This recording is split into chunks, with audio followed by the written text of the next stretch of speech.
Everyone, welcome in. Betsperts Golf here for the 2025 Rocket Classic. Are we Rocket Classic now, or are we Rocket Mortgage? They're not sure what they want to do with it, but Detroit Rock City, Andy, what's going on? Yeah, I don't love that they just dropped that. Did they not do mortgages anymore? I know it's been brought up a couple people, but it is simply the Rocket Classic now. I'm sorry about the banner. I apologize. That's not correct.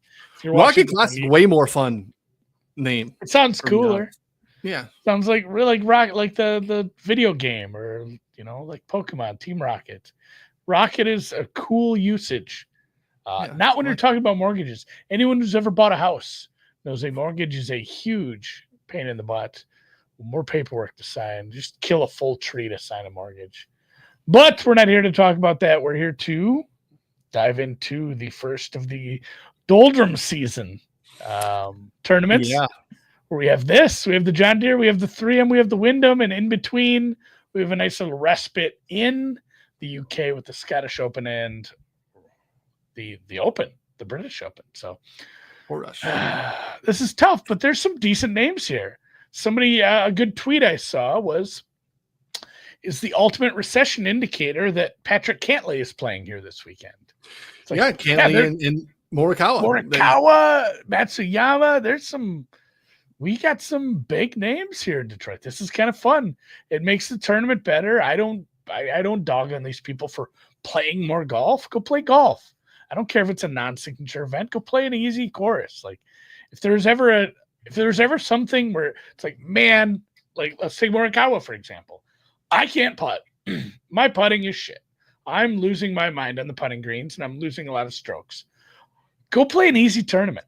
Go play a Donald Ross design where it's at 1,000 years old, so half the contours of the greens are beaten out by now to the point where I think they're doing a refurbish next year.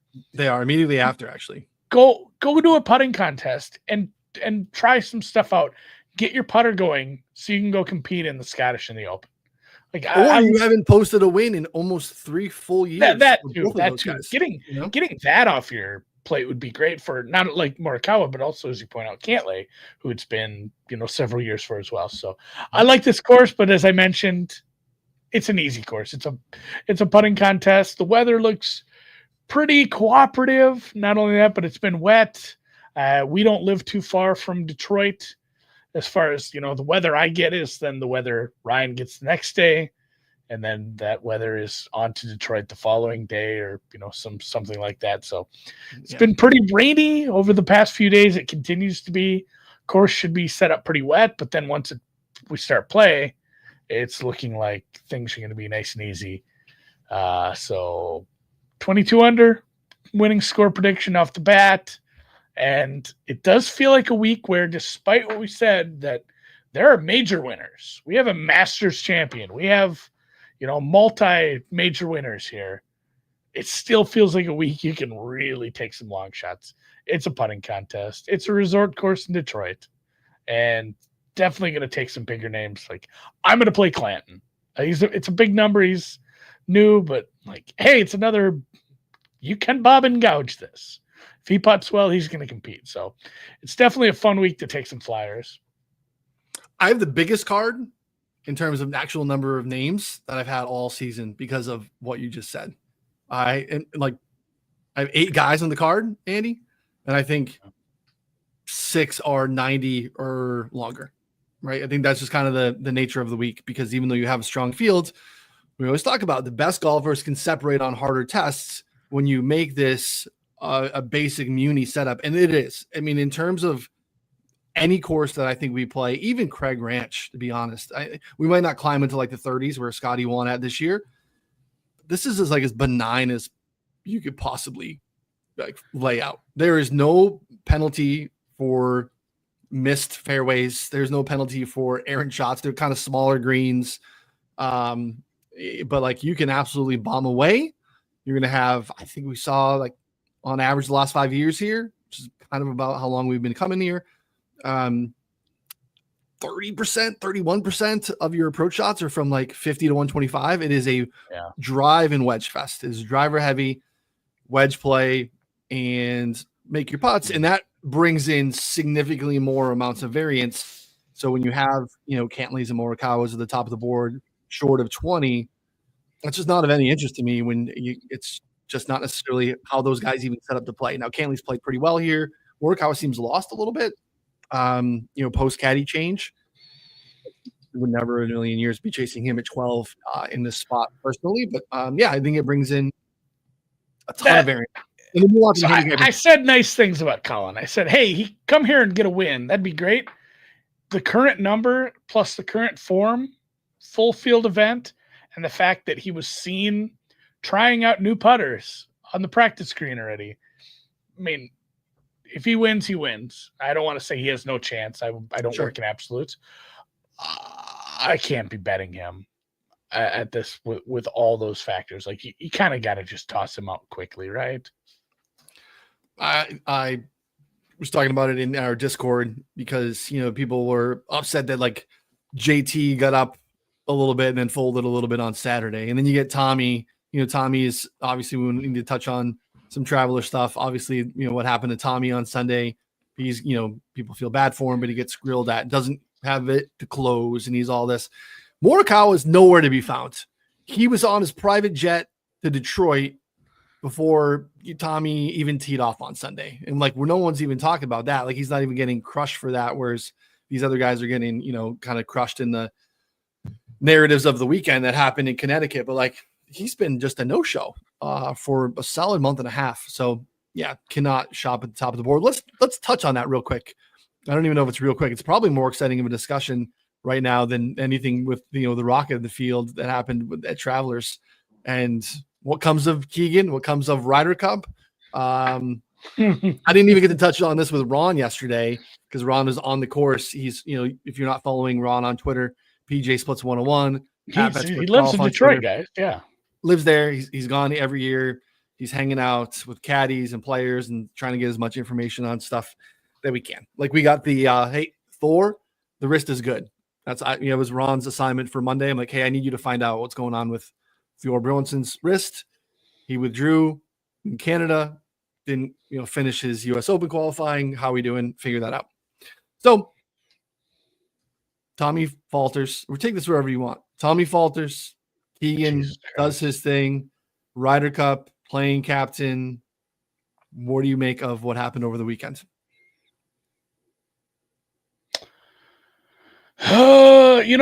I give Tommy a lot of leeway because I'm firmly a believer that golf tournaments are hard to win. Chokers, it's hard to say this guy's a choker, that guy's a choker, because sometimes it's just like, no, he had a great week. Sometimes somebody plays a little better than you. It's like the math problem, like, hey, you get the best team in the NBA, the worst team in the NBA.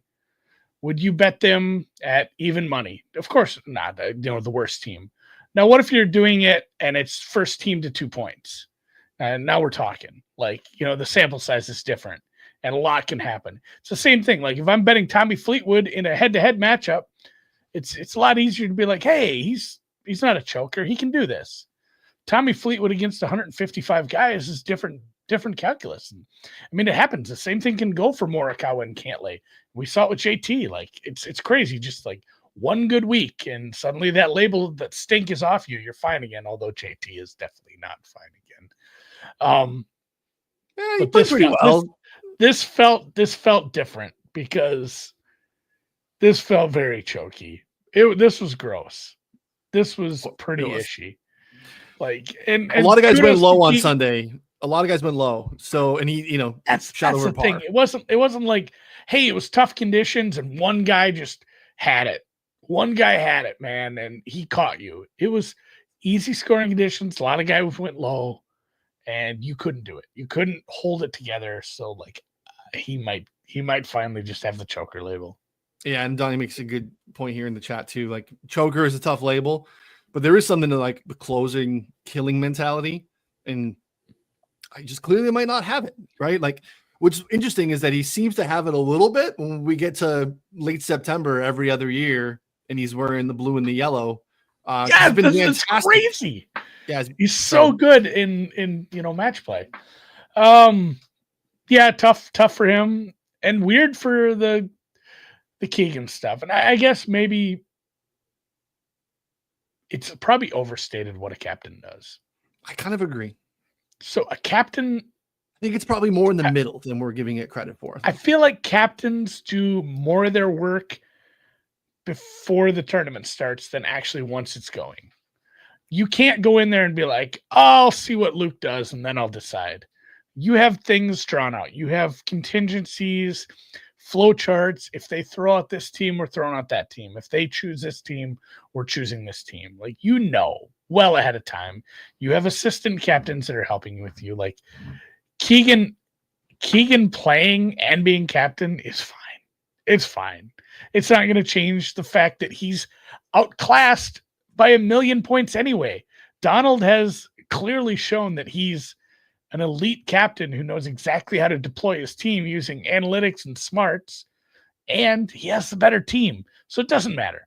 Keegan playing, we lose, you know, what is the total? 30 points? Why can I never remember that? It's 15. What's a tie? 15-15? Yeah. Yeah. We lose 20-10 either way. I have zero faith in this team right now.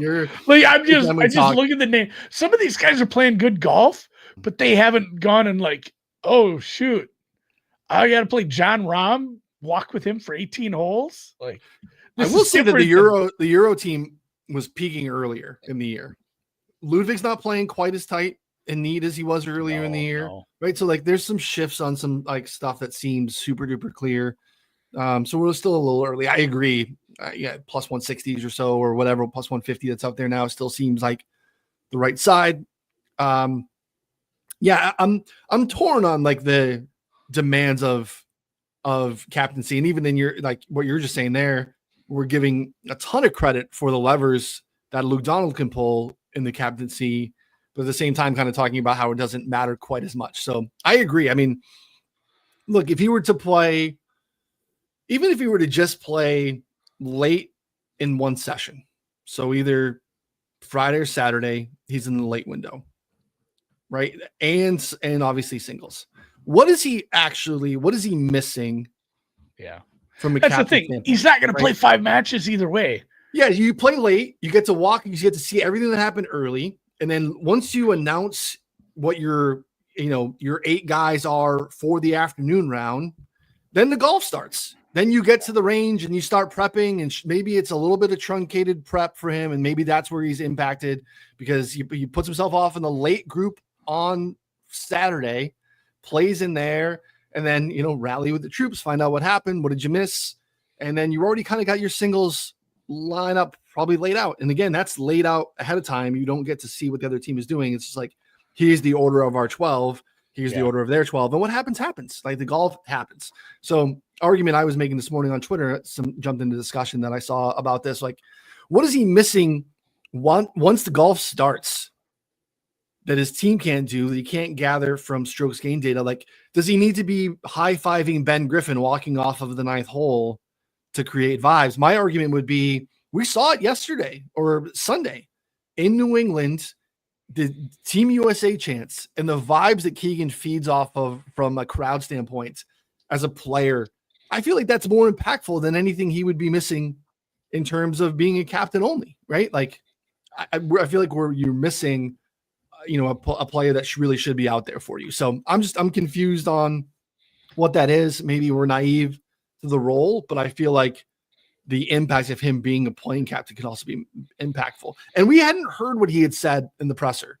When he got the call from the USGA, they had said they wanted him to be the first playing captain since Arnold Palmer. When he shared that in the presser, that was news to me, unless I had missed that, right? He had said he didn't want to pick himself, but like, they had said, hey, we really want you to be a playing captain. And that's, I don't know, I think that's noteworthy as well. And he said himself, it changed. I wasn't going to play, without a doubt, if I didn't win a golf tournament. And he just went out and won a signature event.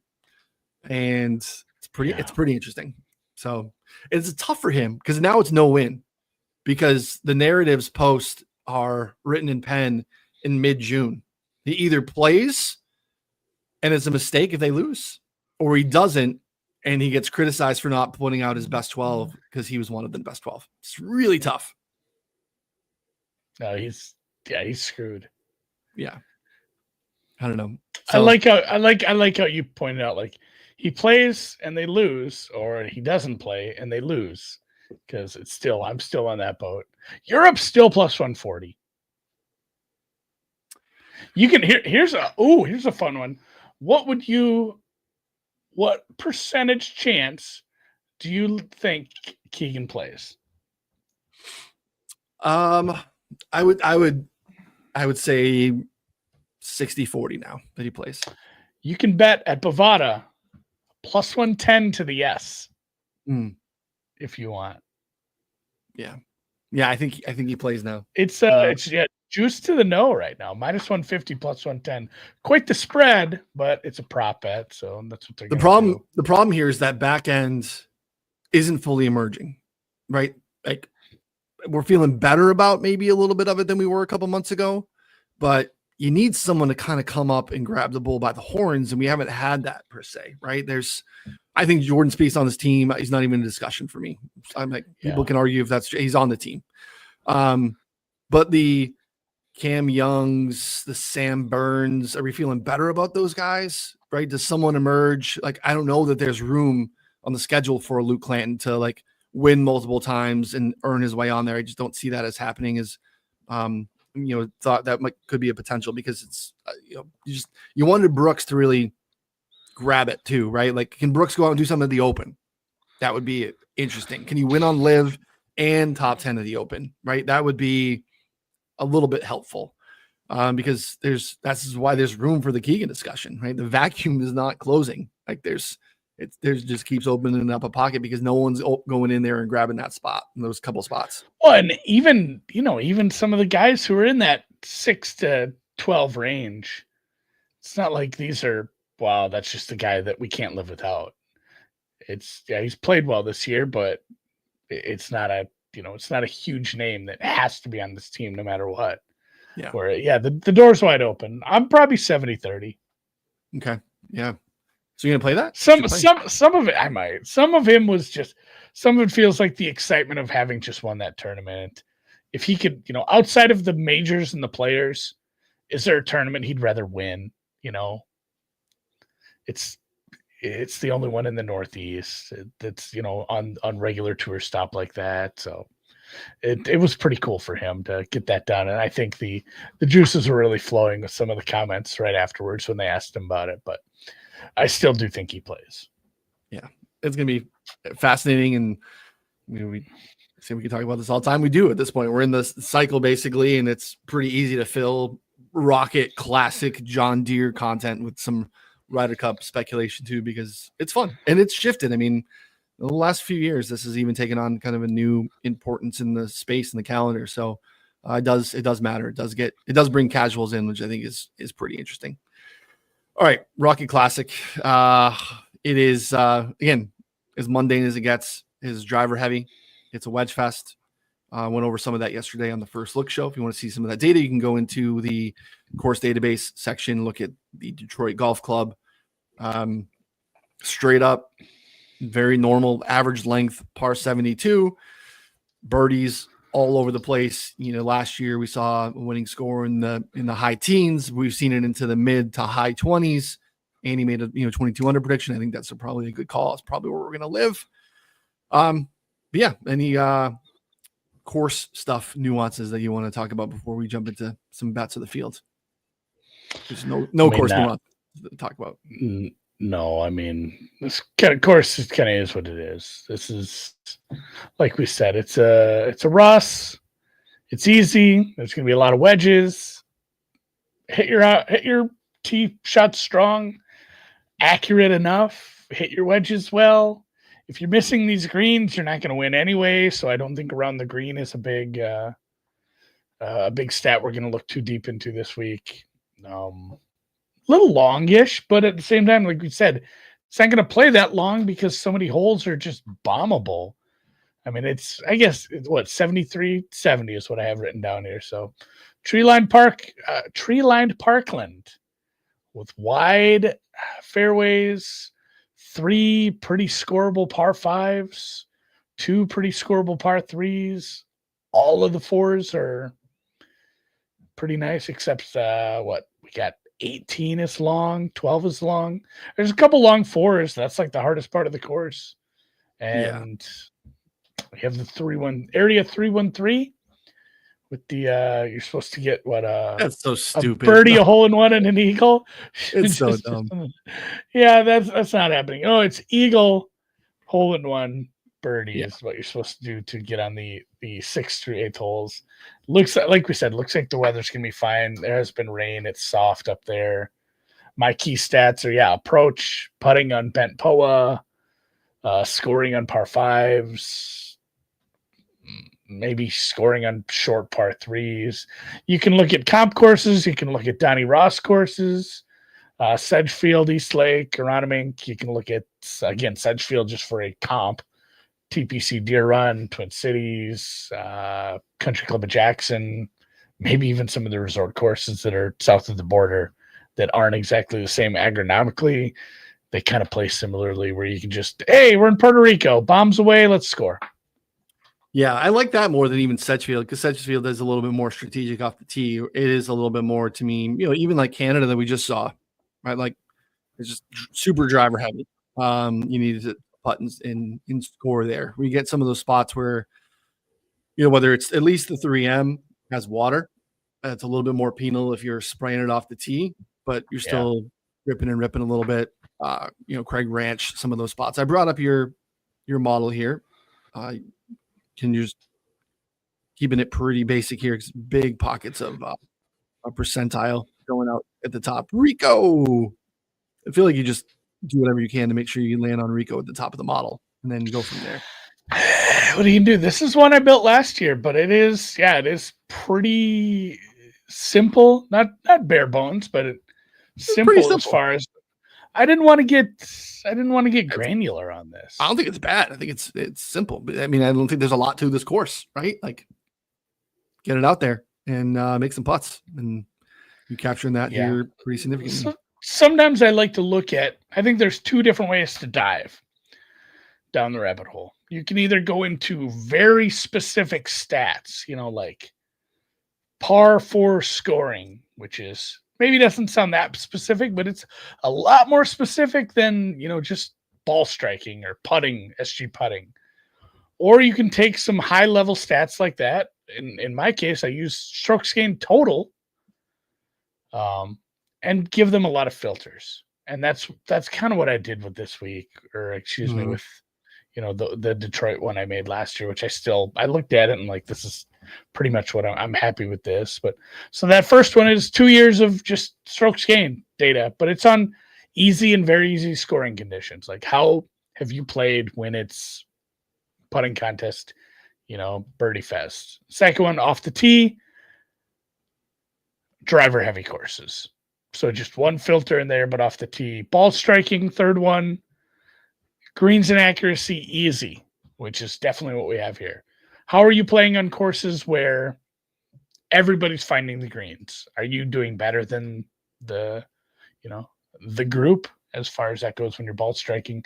Putting on bent POA, and then par 5 birdie or better, which I talked about. I do like that one there because you have 3 of the 4 par 5s pretty reachable. And if you can score on those, you can definitely find yourself at the top of the leaderboard. And Rico Hoey, number 1. Duh. Number 1, par 5 scoring, birdie or better. Aaron Wise. Let's go, King. Let's get back. Aaron Wise. Ooh. The rest of his numbers aren't looking so hot. But of course, he missed some time. It's hard to take some of this seriously. That's where the context needs to come in from your brain. We don't want to give you the answers because we don't know who's going to win. We hope we know. It makes more money that way. But, the whole point of the rabbit hole is for you to dig in and figure it out yourself and be smarter than us. And Aaron Wise, it's with the time he missed, it's hard to take those numbers and look seriously at him. See where Camp Champ is, somebody's asking. You're burying the lead here. You guys look like brothers. Well, here's the thing. Noonan would be the older brother. I am. I'm also the significantly more tall brother, though. You are taller. I'm the big older brother. Cam Champ. Let's see where Andy's got Cam Champ. Cameron Champ, 59th in the model, doing well on the driver heavy off the tee buckets and, part 5 scoring. Good putter. I mean, he's a good putting. He's been putting really well. We don't see him as often. So here's Cam Champ in Andy's model there. Yeah, isn't he a 3M champ? Oh my God, I just knocked down my light. He's a 3M champ. He won the 3M. So I mean, it's a good comp tournament for sure. This is my model. I pulled from last year and then added a few different things, but this kind of speaks to the variety of the top. People talking about Cantley and Colin Morikawa, like solid. They're both in the top 10, but they're not like the clear runaway favorites. I mean, Ben Griffin's been playing some really good golf. Not going to bet him at his current number either. Keith Mitchell, driver heavy, suits well for Keith Mitchell.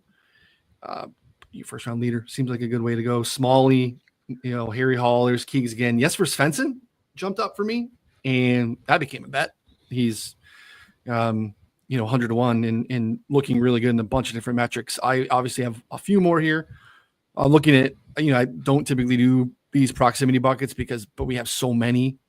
So I didn't get into whether it's fairway or rough, but you have so many shots from less than 100 yards. So that bodes well for Svensson. Ball striking here is a lot of stuff. So this is a combination of driver heavy, easy scoring, low miss fairway penalty, some driving distance here. These are some overall putting and putting splits on the surface. Looking at birdie or better. I don't think it's anything other. Yeah, last 6 months. This is ball striking on driver heavy, low miss fairway penalty. Because again, just who can grip it and rip it with no penalty and benefit from it. Strokes gained total, I think, is just looking into easy and very easy scoring conditions like last 2 years, like you had. And then strokes gained total, I think this is just rolling form, last 16, last 36 rounds. So. Yeah, and that's where mine is a little more of a course fit one, where it's not just going to – mine's going to be a little weirder at the top with some goofier names rather than a bunch of the big names. When you don't use form like I really did not use like current form, it's going to lend itself to giving you different names. Whereas if you throw in course form, we call it an anchor. We both kind of use that term. Throwing in course form is going to anchor some of the good golfers near the top and not let them drop off when you're getting granular. And I think that's probably a good idea to do when you're modeling, is to not just,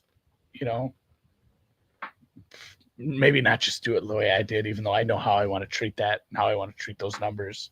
Yeah. But, you throw in a bunch of real granular stuff, you're going to get some goofy names. Whereas maybe put in a little bit of anchoring. We're just like, how has this guy played the last 2 years everywhere? And if it's a good golfer who's priced accordingly, they're going to be drawn up a little bit. So yeah, I like what you've done here. I like some of these names. I like Akshay quite a bit, obviously. I think I'm probably going to bet your number 6, 9, and 10. I'm going to have Hall, Clanton, and Akshay. Like I said, this was Akshay last year. He kicked this around on the 72nd hole and gave it away. Yeah, I know it. That's where I kind of want the Akshay redemption. Keith Mitchell's interesting. I don't know if I'm going to the well there, but I think if you don't have a Keith Mitchell first round like top 5, what are we doing? Seems like a pretty good bet. Not great from the wedge factor, but pretty much everything else here is pretty solid for Keith Mitchell. Smalley's a guy that I bet too many times and have to watch that happen. It's not a fun watch, but maybe a finishing position bet for an Alex Smalley. I tried to hone in on a couple different skill sets.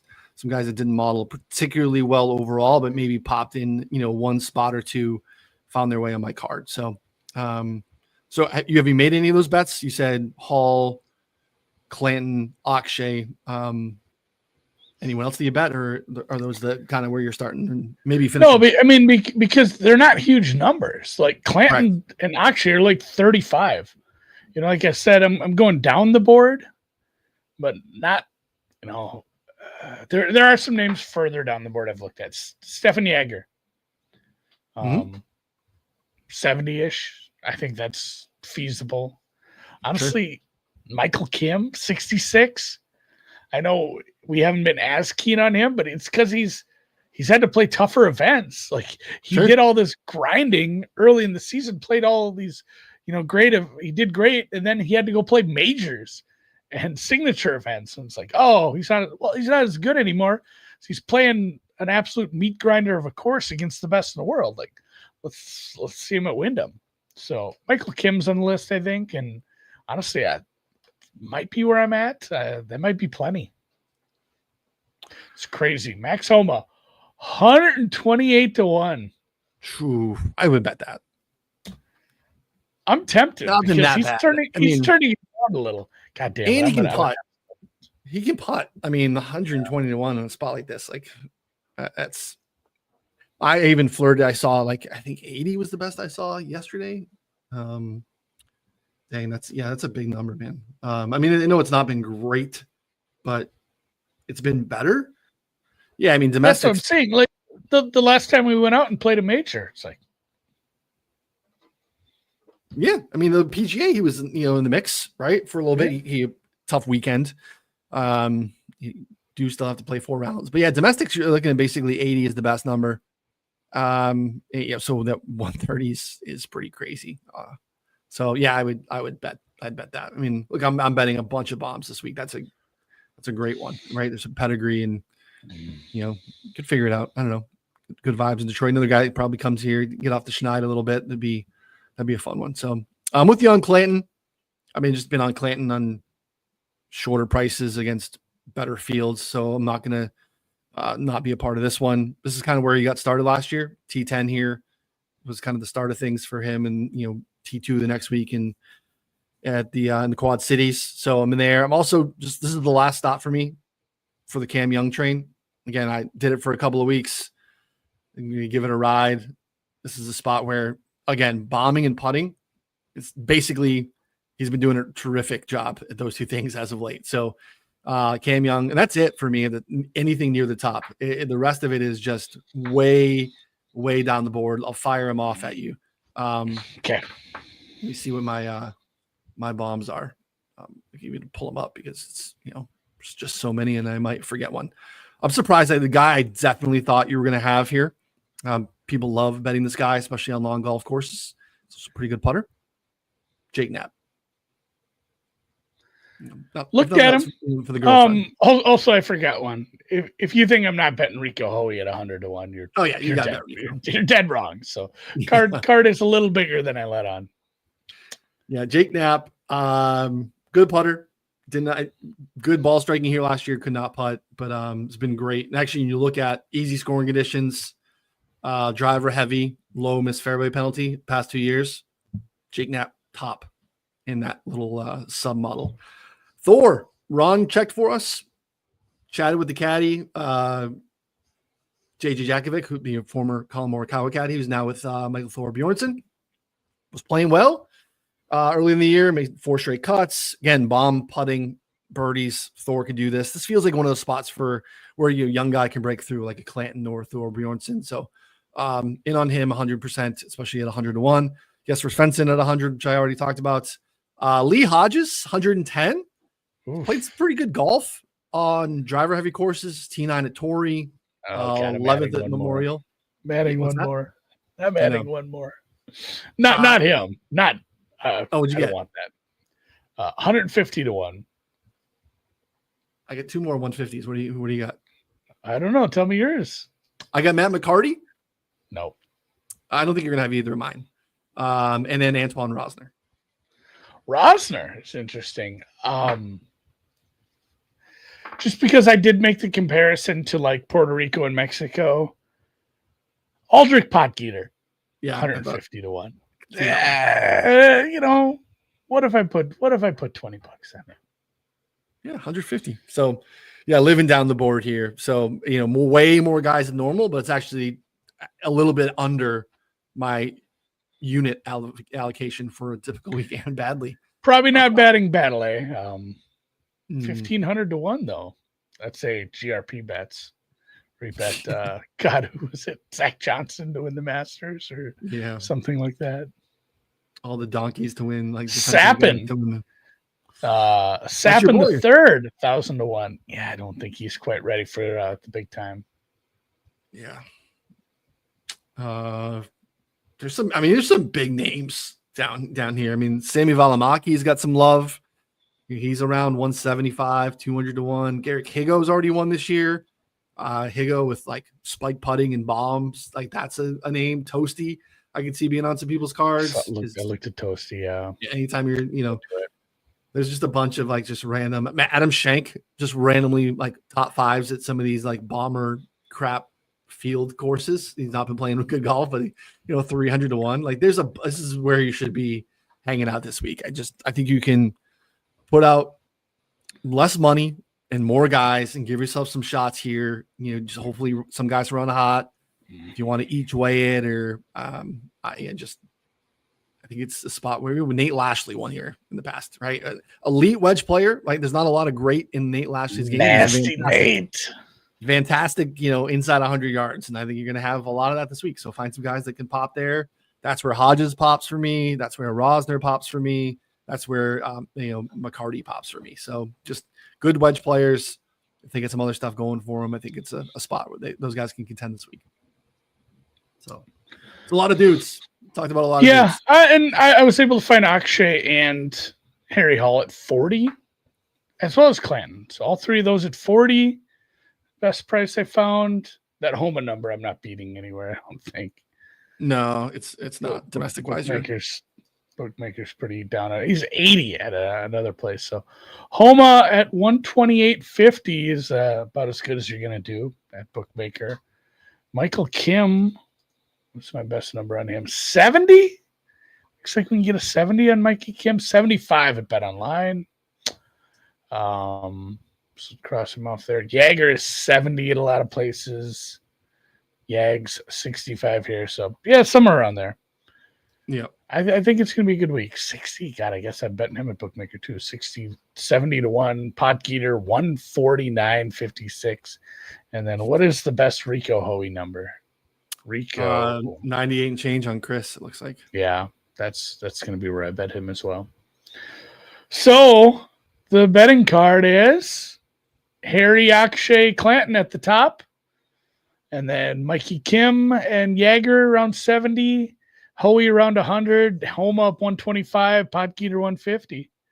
It's all coming together. It's a good card. Yeah, chasing a bunch of outs. I think it's a great week to do it.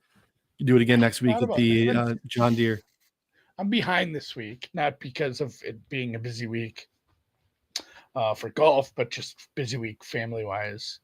I haven't thought a lot about one and done. Both of my articles the last few weeks, it's like, I started out real wishy-washy. It's like, I don't know. Who do you have left? There's like 8 weeks left. What am I going to tell you? Here's some stats. Here's some guys, I guess. It's awful hard to decide on, one and done in this time of year and what you're going to do. It's a small purse. Like if you have someone, basically it has to be here's a guy you're not using at the Open, the playoffs, or what's the other bigger one? I think Scotland has a nice enough purse too. Not big, but I don't think you can use Cam Young if you're chasing. No, he's going to be popular. It does depend. It does depend where you are, and it's like there's two factors, and then you got to cross them too. So there's like 4 kinds of people. There's leaders and chasers, but there's leaders who are in good shape with names, and there's leaders who are hurting. Like I'm in the lead, but I got nobody left. Like I am tapped out. I'm going to be using Patrick Reed at the Open. I'm going to be using, I'm going to be praying I have a name left in the second week of the playoffs. And, not that bad. There's 50 guys. There's no way to screw that up. But like you're going deep down the board. So there's 2 kinds of leaders, and then there's 2 kinds of chasers too. And one of those is very dead because they're just chasing long shots every week. But that's the strategy you have to play. If you're a chaser and you've burned through a lot of good names, you're chasing. You have to almost ensure yourself you are the only one who played this guy this week. You can't go with popular picks. Whereas if you're a leader and you have a bunch of names, I think you can play Cam Young. Yeah. I fell out of the money with it. with the Morikawa last week. I'm very bitter. So we used him too. I feel like I'm chasing a little bit. So yeah, not great. So like Cam Young, I have available, but there's no shot that I can use Cam Young because I think he's going to be. I mean, I don't know. No. It depends on the size of the pool. So to project ownership, I think he would be the most popular pick this week. So that becomes a no-go for me. But might have to go with one of these boards that down the board guys, a bomb, the Jake Knapp or a Lee Hodges, Jesper Svensson kind of guy, because there's just very likely that they're sub 2%, and that's kind of what you need to leverage this week. So depends on where you are, Rich. I know you're in the chat, so we can talk more about that in the Discord over the week if you have any questions as you kind of narrow some stuff down. It kind of depends on where you are specifically. But yeah, hit us up and happy to help and get some more group thought on that. Scott putting Morikawa wire to wire out into the ether to kind of shove it down our throats as we talk, a little shit on Morikawa this morning, but be very fascinating to see him just go out and blister this one and, hang one on us. That'd be real painful. I don't think it's going to happen, but yeah, best of luck this week. Keep the grinding alive. Again, don't forget to take advantage of our, great deal. Pop this back up on the screen for you guys.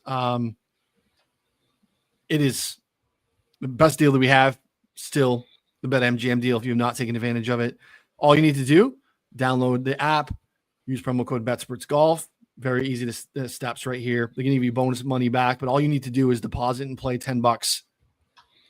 You're going to get an email, no additional cost to download or to get a free Betsperts Golf subscription for the rest of the year.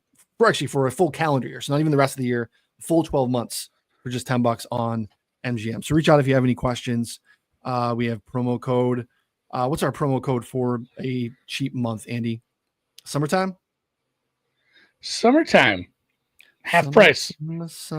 Because, we mentioned it's Rocket. It's 3M. It's John Deere. It's not the most exciting. So we will do half off on months during the doldrums. So promo code summertime, half price off a month, buddy. Easy peasy. Takes you through the open. Yeah, it really does.